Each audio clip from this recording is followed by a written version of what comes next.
30 feet beneath the Mediterranean, a diver wipes sand from a granite face 17 feet tall, the Egyptian god of the flood. Around the statue lie 64 ancient shipwrecks, 700 anchors, gold coins, and the ruins of an entire drowned city. For 2,000 years, this place was considered a legend, a story the Greeks told. How does an entire city simply vanish? The city is Thonis-Heracleion, and before Alexandria existed, it was the gateway to Egypt, the richest port on the Mediterranean coast. The historian Herodotus wrote about it 25 centuries ago. He said the hero Heracles himself first set foot in Egypt here, but no trace of it was ever found on land. Historians filed it away with Atlantis. A beautiful myth, nothing more.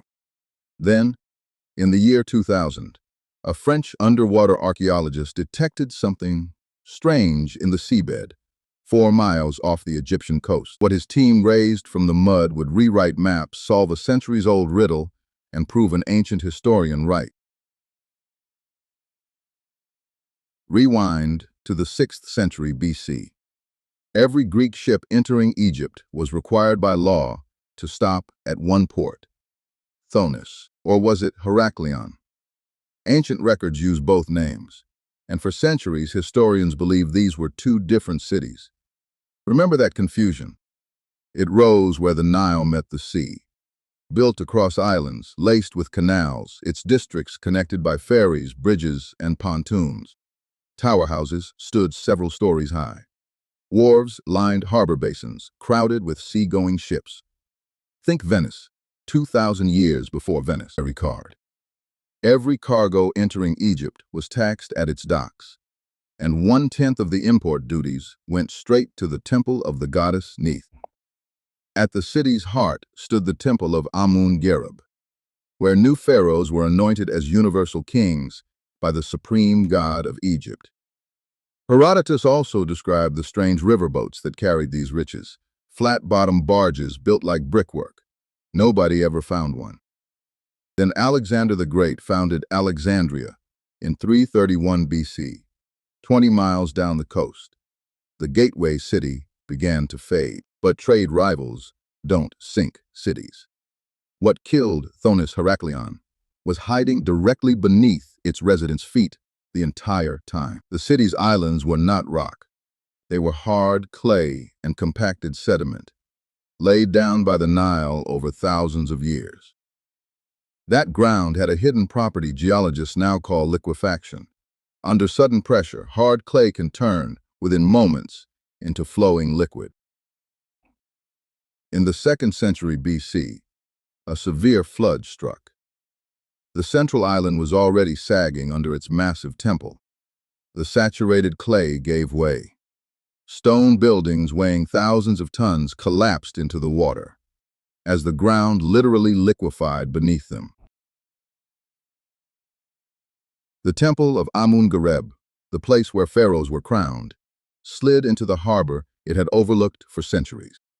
Some residents stayed, living among the ruins through the Roman era, clinging to islands that kept shrinking beneath their feet. By the end of the 8th century AD, the last remnants slipped under the Mediterranean. The sea closed over the gateway to Egypt. Nile silt buried the ruins under sand and mud, a burial so complete that accidental discovery became nearly impossible. The city that taxed the ancient world sat undisturbed for 1,200 years, 4 miles from shore, 30 feet down. In 1933, a British Royal Air Force pilot flying over Abu Qir Bay noticed dark shapes in the water below him. 60 years later, Frank Gaudio arrived with a different plan. His team would not search by eye. They would map the invisible. Starting in 1996, his institute swept the bay in parallel lines, building magnetic maps of everything hidden beneath the sediment. In the year 2000, the anomalies resolved into walls, columns, and statues. Thonis-Heracleion emerged from myth into coordinates. Divers found a black granite stele, 6 feet tall, its hieroglyphs perfectly preserved.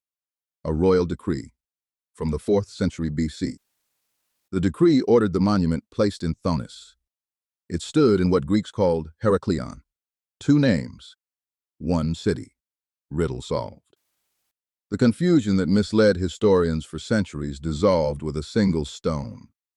The kind of proof archaeologists wait whole careers for. And the seabed was only beginning to give up what it had guarded. The greatest finds were still under the mud. Divers raised a red granite colossus of a pharaoh, over 16 feet tall, 5.5 tons, shattered into 5 pieces. In 2019 came a small Greek temple and bronze coins from the reign of Ptolemy II, untouched for 2 millennia. In 2021, an 82-foot war galley, pinned under the temple's fallen stone blocks the moment the city collapsed and preserved by them.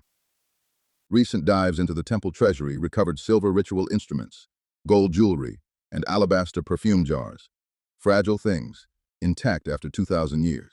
In one wreck, a flat-bottomed river barge built like brickwork, matched Herodotus's impossible description exactly, proving him right after 24 centuries. Here is the staggering part.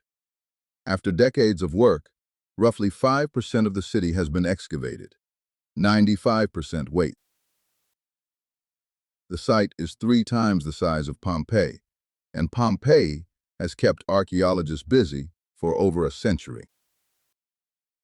The gateway to Egypt was real all along, sleeping beneath the waves. Next time, the city a man found behind his basement wall.